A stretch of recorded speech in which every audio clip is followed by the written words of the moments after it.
இன்றைக்கு கிறிஸ்தவ மக்கள் மத்தியில் சில விஷயங்கள் ஆவிக்குரிய தோற்றம் கொண்டதாக இருக்கிறது, ஆசீர்வாத தோற்றம் கொண்டதாக இருக்கிறது. ஆனால் அதனுடைய உள்நிலைக்குள் செல்லுகிற பொழுது அவைகள் ஆசீர்வாதங்கள் அல்ல, அவைகள் சாபங்கள். அவைகள் ஆவிக்குரியவைகள் அல்ல, அவைகள் மாம்சீகமானவைகள். அந்த விதமான ஒரு 7 காரியங்களை நான் உங்கள் மத்தியில் சொல்ல விரும்புகிறேன். முதலாவதாக, இன்றைக்கு அநேகர் ஆசீர்வாதமாக எண்ணுவது என்ன, ஆசீர்வாதங்களுக்காக தேடுவது என்ன? ஜெப கூட்டங்களை நடத்துகிற ஜெப தலைவர்கள், சில ஊழியக்காரர்களிடத்தில் சென்று ஆசீர்வாதங்களை பெற்றுக்கொள்ளுகிற, சில ஜெப கூடிகளுக்கு சென்று ஆசீர்வாதங்களை தேடுகிற ஒரு நிலை காணப்படுகிறது. இது அநேகருடைய பார்வையில் ஆன்மீகமாகவும் ஆவிக்குரியதாகவும் ஆசீர்வாதமான தோற்றம் கொண்டதாக விளங்குகிறது. ஆனால் இதுக்கு பின்னால் இருக்கிற உண்மை என்னவென்றால், தேவன் நாம் நேரடியாக பிள்ளைகளாக அவரிடத்தில் சென்று ஆசீர்வாதங்களை அடைகின்ற வழியை வைத்திருக்கின்றார். ஆனால் நாம் என்ன செய்கிறோம் என்றால், ஜெபக்கூடிகள் வழியாக, உபவாச கூடிகள் வழியாக, தேவ ஊழியர்கள் வழியாக ஆசீர்வாதங்களை தேடுகின்ற வேறொரு வழியை பின்பற்றுகிறோம். அது ஆன்மீகமானது போலும் ஆவிக்குரியது போன்று தோன்றவழித்தாலும் ஆசீர்வாதமான தோன்றளித்தாலும் உண்மையில் அது ஒரு வித்தியாசமான சாபம். ஏனென்றால் தேவன் நமக்கென்று உருவாக்கின ஒரு மேன்மையான வழியில் நம்ம போகாதபடிக்கு பழைய ஏற்பாடு சார்ந்த வேறொரு வழியில் நம்ம போய்கொண்டிருக்கிறோம். நம்முடைய சார்பு நிலையை, நம்முடைய விசுவாசமும் தேவன் மேல் இருக்க வேண்டும். ஆண்டவரோடு நேரடியாக நாம் ஒரு உறவை வைத்து, ஐக்கியத்தை வைத்து ஆண்டவருடைய ஆசீர்வாதங்களை பெறுவதற்கான வாய்ப்புகளை வேதம் சொல்லுகிறது. எபேசியர் 1ஆம் அத்தியாயத்தினுடைய 3ஆம் வசனத்தை வாசித்து பார்க்கும் பொழுது, கிறிஸ்துவுக்குள்ளே நாம் சகல விதத்திலும் ஆசீர்வதிக்கப்பட்டிருக்கிறோம். ஆக இந்த விதமான ஒரு ஆசீர்வாத வழியை காணப்படாதபடிக்கு எந்த கூடுகளுக்கு சென்று, யார் நடத்துகிற ஜெப கூட்டங்களுக்கு சென்று, யார் செய்கிற ஜெபங்கள் மூலமாக ஆசீர்வாதங்களை அடையலாம் என்று தேடுகிற நிலைமை காணப்படுகிறது. இது ஆசீர்வாதமான தோற்றம் கொண்டதாக இருந்தாலும் இது ஆசீர்வாதமானதல்ல, இது ஒரு சாபம் என்பதுதான் உண்மை. இரண்டாவதாக பார்க்கும் பொழுது, இன்றைக்கு அநேக கிறிஸ்தவர் மத்தியில் இருக்கிற ஆவிக்குரிய தோற்றமுடைய ஒரு நம்பிக்கை என்னவென்றால், ஆண்டவருக்காக நாம் காணிக்கை கொடுக்கணும், ஆண்டவருக்காக எவ்வளோ கொடுப்போமோ அந்த அளவுக்கு ஆண்டவருமே ஆசீர்வதிப்பார். ஆண்டவருக்காக நம்ம கொடுக்கணும், ஆண்டவருடைய ஊழியங்களை நம்ம தாங்கணும், ஆண்டவருடைய ஊழியங்களை தாங்கணும், இவைகளெல்லாம் இருக்கிறது. ஆனாலும் ஆசீர்வாதங்கள் தொடர்பான காரியங்களை பார்க்கும் பொழுது, ஆசீர்வாதங்கள் வருகின்ற வழியை ஆண்டவர் காணிக்கை வழியாக வைக்கவில்லை. நீ காணிக்கை கொடுத்தால் உன்னை ஆசீர்வதிப்பேன் என்ற விதமான உபதேசங்கள் இல்லை. ஏனென்றால் புதிய ஏற்பாட்டினுடைய அடிப்படையே வேறு. புதிய ஏற்பாடு நாம் தேவனுடைய பிள்ளைகளாக மறுபடியும் பிறந்து தேவனுடைய ஆசீர்வாதங்களை சுதந்திரிக்க நாம் அழைக்கப்பட்டிருக்கிறோம்.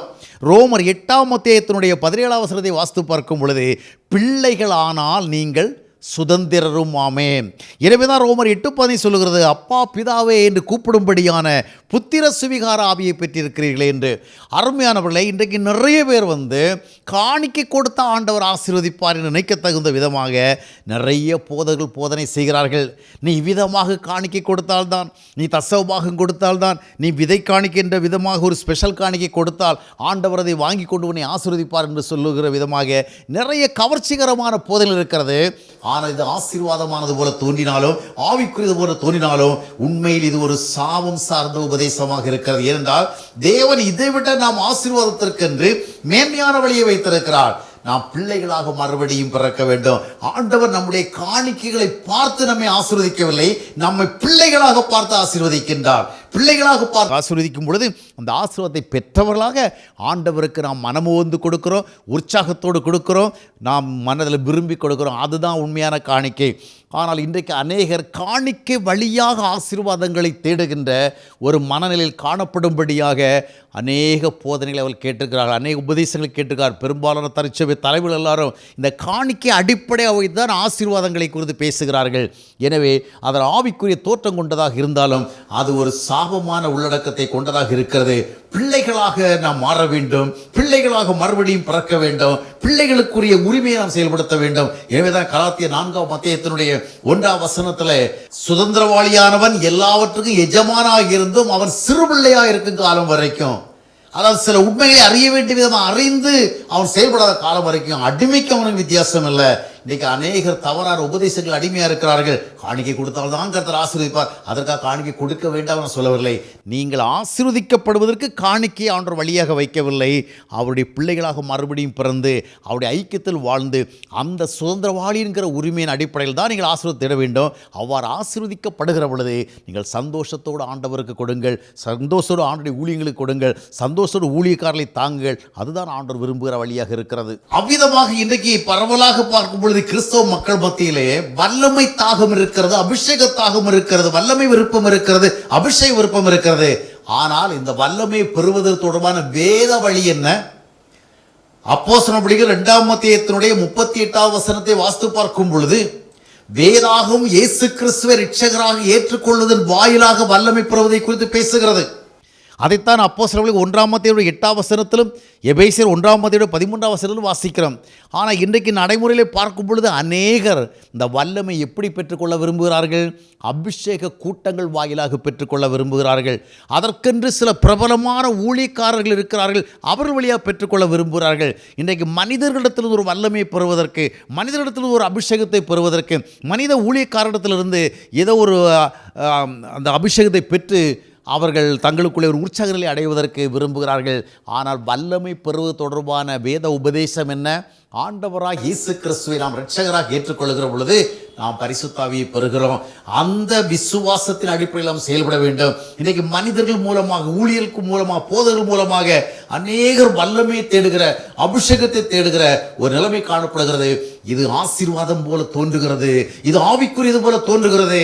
ஆனால் இது ஆவிக்குரியதல்ல, இது ஒரு சாபமானது. என்றால் வேத அடிப்படையை விட்டு நாம் எந்த வழியில் சென்றாலும், அது எவ்வளோ ஆன்மீகமாக தோன்றினாலும் அது ஆசீர்வாதமான ஒரு வழி அல்ல. தட்ஸ் நாட் த பிளஸட் வே. அது ஒரு சாபமான வழி. அந்த சாபமான வழியை நாம் பின்பற்றக்கூடாது. தேவன் விதித்த நேர்மையான வழியை நாம் பின்பற்ற வேண்டும். 4வதாக பார்க்கும் பொழுது இன்றைக்கு கவர்ச்சிகரமான ஆராதனைகள், பல விதங்களிலே ஆராதனைகள், பாடல் ஆராதனைகள், நடன ஆராதனைகள் என்று பலவிதமான ஆராதனைகள் இருக்கிறது. நான் உற்சாகமாக சந்தோஷமாக ஆண்டவரை பாடி துதித்து சோதரித்து மகிழ்வதில் ஒரு தவறும் கிடையாது. ஆனால் இன்றைக்கு ஆராதனைகள் மிகவும் கவர்ச்சியாக்கப்பட்டு விட்டது, உலகத்துக்கேற்றதாக மாற்றப்பட்டு விட்டது, அது ஒரு பொழுதுபோக்குத்தனமாக மாற்றப்பட்டு விட்டது, அது சினிமா ரகமாக மாறிவிட்டது. இப்பொழுது என்ன பிரச்சனை என்றால், அநேகர் இந்த ஆராதனைக்கு தான் முதல் முக்கியத்துவம் கொடுக்கிறார்கள். இந்த ஆராதனையைத்தான் தங்களுடைய ஆவிக்குரிய அனுபவமாக எடுத்துக்கொள்கிறார்கள். என்னால் நன்றாக பாடி துதித்து ஆராதிக்க முடிந்து விட்டால் அதனுடைய அர்த்தம் என்ன? I am so spiritual, I am so spirit field. இல்லை, ஆராதனைகள் நம்முடைய ஆவிக்குரிய நிலைமை சொல்லுவதில்லை. நாம் ஆராதிக்க வேண்டும், நாம் துதிக்க வேண்டும், நாம் சோதரிக்க வேண்டும். ஆனால் ஆராதிக்கின்ற விதங்களை வைத்தோ, ஆராதிக்க நம்மால் இயலுகிறது என்பதை வைத்தோ நாம் ஆண்டவருக்கு விருப்பமானதை செய்கிறோம் என்று சொல்ல முடியாது. உண்மையான ஆராதனை என்பது தேவனுக்கேற்ற ஒரு வாழ்க்கை முறையில் வெளிப்படுகிறது. மிகுந்த கனிகளை கொடுத்தால் தேவன் மகிமைப்படுவார் என்று யோவான் 18 வாசிக்கின்றோம். ஆக ரோமர் 12:1 நாம் அதைத்தான் வாசிக்கிறோம். ஆனால் இன்றைக்கு அநேகர் 6 நாட்கள் எப்படி வாழ்ந்தாலும் அதை குறித்து அதிக கவலைப்படாதபடிக்கு இன்னொரு நாள், அடுத்த நாளிலே சென்று ஒரு சபை என்ற இடத்திலே, ஆலயம் என்ற இடத்திலே, கோயில் என்ற இடத்திலே ஒரு செய்கின்ற ஒரு ஆராதனையோடு பங்கு பெறுவதைத்தான் தங்களுடைய ஆவிக்குரிய அடையாளமாக எண்ணுகிறார்கள். இது ஆவிக்குரியது போல தோன்றுகிறது, இது ஆன்மீகமாக தோன்றுகிறது, இது ஆசீர்வாதமாக தோன்றுகிறது. ஆனால் இது ஆசீர்வாதம் அல்ல, இது ஒரு சாபமான உபதேச பின்னணி. உண்மையான ஆன்மீகம் என்றால் ஆவிக்குரிய வாழ்க்கை முறையில் தேவன் மகிமைப்பட வேண்டும், அதற்கு ஆராதிக்க வேண்டாம் என்பதல்ல. ஆனால் இந்த ஆராதனையே முழு ஆவிக்குரிய அனுபவமாக, இதில் தான் என்னுடைய ஆவிக்குரிய நிறைவாக இருக்கிறது என்று பார்க்கிற ஒரு நிலைமை இருக்கு பாருங்கள், அதுதான் தவறானது. எனவே ஆராதனைக்கு அப்பாலே நாம் எப்படி வாழ்கிறோம்? சுபாவ ரீதியான வாழ்க்கை, சமூக உறவுகளுக்கு மத்தியிலே வாழ்கிற வாழ்க்கை, நம்முடைய நடத்தைகள், நம்முடைய ஒழுங்குகள், நம்முடைய குணங்கள், இவைகள் தான் மிக முக்கியமானவைகள். இன்றைக்கு அநேகர் ஆராதிக்கின்ற விதங்களிலே ஒரு ஆழமான ஈடுபாட்டை காண்பித்து விட்டால் நாம் ஆண்டவரை மிகவும் மகிமைப்படுத்தி கொள்கிறோம் என்று எண்ணுகிற நிலைமை காணப்படுகிறது. இது ஆசீர்வாதமான தோற்றம் கொண்டதாக இருந்தாலும் இதனுடைய பின்னால் இருப்பது ஒரு சாபமான நிலைமை என்பதை நாம் அறிய வேண்டும். இது ஆசீர்வாதமான தோற்றம் கொண்டதாக இருந்தாலும் உண்மையில் அதிலே சாபம் தான் அடங்கியிருக்கிறது. அவ்விதமாகவே இந்த நாட்களில் ஒரு ஆசீர்வாதமான வாழ்க்கை என்பதற்கு வேறொரு விதமான தோற்றம் காண்பிக்கப்படுகிறது. அது என்ன? மிகுதியான செல்வங்களோடும் சுகபோகங்களோடும் ஆடம்பரங்களோடும் பகட்டோடும் வாழ்கிற ஒரு வாழ்க்கை தான் தேவனால் ஆசீர்வதிக்கப்பட்ட ஒரு நிலைமையாக காட்டப்படுகிறது. ஆடம்பர வாழ்க்கை, மனம் விரும்பினது போல நாம் வாழ்கிற ஒரு வாழ்க்கை ஆசீர்வாதமான வாழ்க்கையாக காட்டப்படுகிறது. மிகுதியாக பணம் வைத்திருக்க வேண்டும், மிகுதியாக கோல்டு வைத்திருக்க வேண்டும், மிகுதியான நாம் சுகபோகங்கள் வாழ வேண்டும், சௌரியங்கள் வாழ வேண்டும். இதுதான் ஆசீர்வாதமான வாழ்க்கை என்பது. ஆசீர்வாதமான வாழ்க்கை என்பது அதுவல்ல. தேவ ஐக்கியத்தோடு வாழ்கிற வாழ்க்கை, தேவ அன்பை ருசித்து வாழ்கிற வாழ்க்கை, தேவனால் வழிநடத்தப்பட்டு வாழ்கிற ஒரு வாழ்க்கை, தேவனாலே திருப்தியாக்கப்பட்ட ஒரு வாழ்க்கை, இது ஆசீர்வாதமான வாழ்க்கை. அதற்காக நம்முடைய வாழ்க்கையிலே செல்வம் இருக்கக்கூடாது என்றோ, ஆஸ்தி இருக்கக்கூடாது என்றோ, அந்தஸ்து இருக்கக்கூடாது அர்த்தம் அல்ல.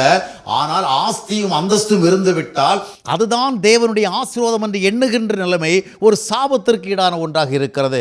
ஆசீர்வாதம் என்று சொன்னால் என்னிடத்தில் கொஞ்சம் இருக்கிறதோ அதிகம் இருக்கிறதோ, ஆனால் எனக்குள்ளே ஒரு நிறைவு இருக்கிறது, போதும் என்ற மனதுடனே கூடிய தேவபக்தியை மிகுந்த ஆதாயம் என்று அப்போஸ்தலன் பவுல் சொன்னதை பார்க்கிறோம். கிறிஸ்துவோடு வாழ்கிறோமோ அதுதான் ஆசீர்வாதம், கிறிஸ்துவால் நடத்தப்படுகிறோமோ அதுதான் ஆசீர்வாதம், கிறிஸ்துவுக்கு ஏற்றபடி வாழ்கிறோமோ அதுதான் ஆசீர்வாதம், கிறிஸ்துவுக்கு ஏற்ற சாட்சியில் வெளிப்படுகிறோமோ அதுதான் ஆசீர்வாதம்.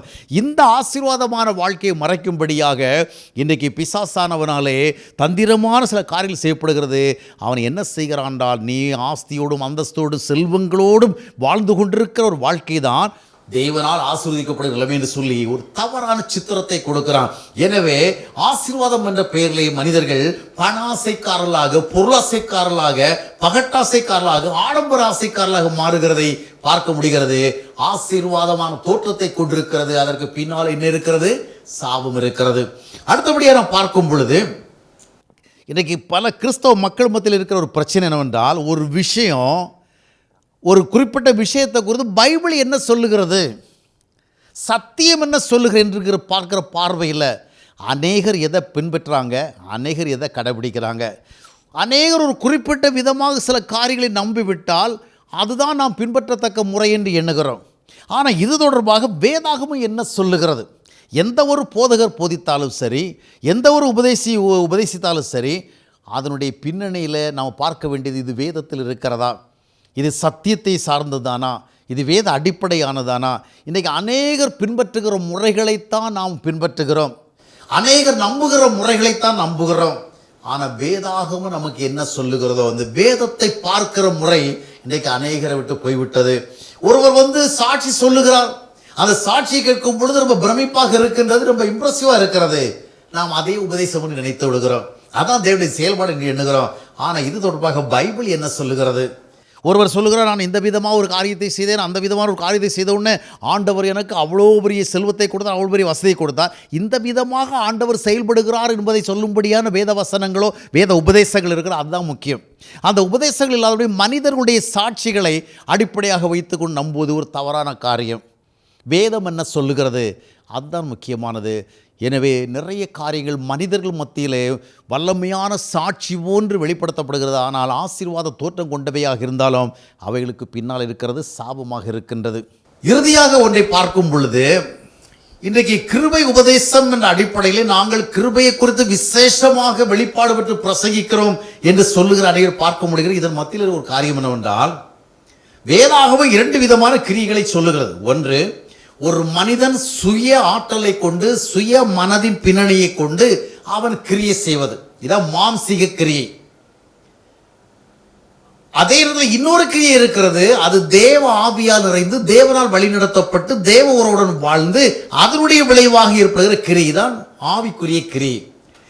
ஆனால் இன்றைக்கு கிருபை உபதேசம் என்ற அடிப்படையில் அநேகர் பிரசங்கிக்கிற பொழுது இந்த ஆவிக்கேற்ற கிரியை செய்கிறதையும் செய்ய விடாதபடிக்கு ஒரு கிரியும் தேவையில்லை என்ற விதமாக காரியங்களை காண்பித்து விடுகிறார்கள். எந்த கிரியையும் ஆண்டவர் ஒன்றத்தை எதிர்பார்க்கவில்லை, எந்த கிரியும் உன்னுடைய ஆசீர்வாதத்தை நிர்ணயிக்கிறதில்லை என்று சொல்லி மறைமுகமாக நாம் எந்த விதமான ஆவிக்கேற்ற உயர்நிலையில் வாழ வேண்டிய தேவையில்லை என்பது போன்ற ஒரு உணர்வை கொடுத்து விடுகிறார்கள். மாம்சீகமான சுயபலம் சார்ந்த கிரியைகளைத்தான் வேதாகமும் கூடாது என்று சொல்லுகிறது. அதை கொண்டுதான் நீதிமானாக முடியாது வேதம் சொல்லுகிறது ஒழிய ஆவிக்கேற்ற கிரியைகள் வேண்டும் என்று வேதம் சொல்லுகிறது. எனவே தான் தீத்து 2ஆம் அத்தியாயத்துடைய 14ஆம் வசனத்திலும் 3ஆம் அத்தியாயத்துடைய 14ஆம் வசனத்திலும் நான் வாசித்து பார்க்கும் பொழுது, நற்கிரியைகளை செய்ய பக்தி வைராக்கியம் கொண்டவர்களாக இருக்க வேண்டும், நற்கிரியைகளை செய்ய பழக வேண்டும். இன்னும் பிலிப்பியர் 1ஆம் அத்தியாயம் 5ஆம் வசனம் வாசித்த பொழுது உங்களின் நற்கிரியை செய்ய துவங்கினவர் பார்க்கிறோம். அப்போ ஆனால் இன்றைக்கு இந்த கிருபையுதவி உபதேசம் என்ற பெயரிலே தாங்கள் மிக சிறப்பான பேசுகிறவர்கள் சொல்லுகிறவர்கள் என்ன செய்கிறார்கள் என்றால், ஆவிக்குரிய கிரியைகளையும் மாம்சீக கிரியைகளைப் போல காண்பித்து அதனுடைய விளைவாக ஆவிக்குரிய கிரியை செய்யும்படியான ஒரு ஆர்வத்தை வாஞ்சி அளித்து விடுகிறார்கள். ஆவிக்குரிய கிரியைகளை பற்றி பேசினால் இவர்கள் உடனேயே வந்து பாருங்கள் கிரியை செய்ய சொல்லிக் கொடுக்கிறான், கிரியைகளினால் தான் நான் அடைய முடியும் என்று சொல்லிக் கொடுக்கிறான், கிரியைகளினால் தான் நான் தேவனுடைய ஆசீர்வாதத்தை பெற முடியும் சொல்லிக் கொடுக்கிறான். அபத்தம் என்று சொல்லுகிறார்கள். காரணம் என்றால் ஜனங்கள் எந்த விதமான ஆவிக்கேற்ற நற்கிரிகளை செய்ய விடாதபடிக்கு அது அவசியமே இல்லை என்ற விதமாக காண்பித்து விடுகிறான். இது ஆசீர்வாதமான தோற்றம் கொண்டது போல இருக்கிறது. எல்லாம் இயேசு கிறிஸ்து சிலுவையில் முடித்து விட்ட காரணத்தினால you don't have to two anything. இல்லை, கிறிஸ்துவனுடைய ஆவியை பெறுவது எதற்காக, கிறிஸ்துவனுடைய வல்லமை பெறுவது எதற்காக, கிறிஸ்துவனுடைய ஐக்கியத்தை பெறுவது எதற்காக, கிறிஸ்துவனுடைய உறவை பெறுவது எதற்காக? அவிதம் பெற்றுக்கொண்டு ஒரு தேவனுடைய பிள்ளைக்கேற்ற ஆவிக்குரிய கிரியைகளை செய்ய வேண்டும். அதுதான் உனக்கு சாட்சியாக மாறுகிறது, அதுதான் ஜனங்கள் பார்க்கிறார்கள். ஆனால் அந்த விதமான அனுபவங்கள் தேவையில்லாதபடிக்கு ஆவிக்குரிய கிரியைகளையும் மாம்சீக கிரியைகளுடைய பட்டியலில் இணைத்து ஒரு ஆவிக்குரியவன் சாட்சியாக வாழ்வதற்கு தேவையான உந்து விசையை பெறவிடாமல் தடுத்து விடுகிறார்கள். ஆக இவ்விதமான 7 காரியங்கள் ஆசீர்வாத தோற்றம் கொண்டவைகளாக இருக்கின்றது, ஆவிக்குரிய தோற்றம் கொண்டவைகளாக இருக்கிறது. ஆனால் அவை அடிப்படையில் பின்னால் என்ன இருக்கிறது? சாபங்களாக இருக்கிறது. எனவே இவைகளை அடையாளம் கண்டு கொண்டு ஆவிக்கேற்றபடி தேவனுடைய வார்த்தைக்கு ஏற்றபடி செயல்படுவதற்கு நாம் மிகவும் கவனமாக இருக்க வேண்டும். கர்த்தர் தாமே நமக்கு அது தெளிவை ஞானத்தின் கிருபை கொடுத்து நம்மை வழி நடத்துவாராக.